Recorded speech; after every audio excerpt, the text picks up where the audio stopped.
நான் போன படத்தில் வந்து ஜெயராம் சாரை கூப்பிட்டேன், ஒரு கேரக்டர் பண்ணுங்க அப்படின்னு சொல்லிட்டு. உங்களுக்கு தெரியும் அது எப்படியாப்பட்ட கேரக்டராக இருக்குன்னு சொல்லிட்டு. சார் ரொம்ப அமைதியாக கேட்டுட்டு, சிரிப்பில் நான் பண்ணலை தம்பி அப்படின்னு சொல்லிட்டாரு. அந்த மாதிரி ஒரு கேரக்டர்.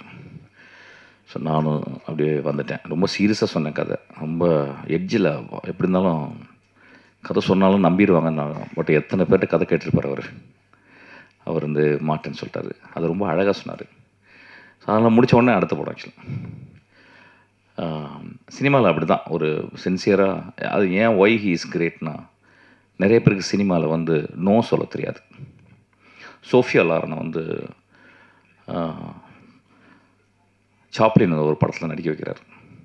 அப்போ படம் முடிச்சுட்டு போகும்போது சோஃபியா லாரன் கேட்குறாங்க சாப்ளின்கிட்ட, நான் என்ன திருத்திக்கணும் என் லைஃப்லன்னு கேட்குறாங்க லாஸ்ட் டே. அப்போ சாப்ளின் சொல்கிறாரு, you should learn how to say no அப்படின்றாரு. There are very, very few people say no. Everybody say yes for everything actually. என் லைஃப்பில் நான் வந்து ரொம்ப ரொம்ப வாழ்க்கையில் ரொம்ப கஷ்டப்படல. வாழ்க்கை ரொம்ப அழகானது, சினிமா ரொம்ப ரொம்ப அலாதியானது. பட் சில நேரங்களில் மனசு ரொம்ப உடஞ்சி போகிறதுக்கு காரணம் நிறைய இடங்களில் எஸ் சொல்லிடுவேன். நோ சொல்ல வேண்டிய இடத்துல எஸ் சொல்லிடுறது. நான் நோ சொல்கிற ஆளுங்கள்லாம் ரொம்ப மரியாதை கொடுப்பேன், ரொம்ப அண்ணாந்து பார்ப்பேன். ஏன்னா it is about a conviction. It is about what I am, what I should do and what I should not do, what I must not do அப்படின்ற ஒரு கிளாரிட்டி.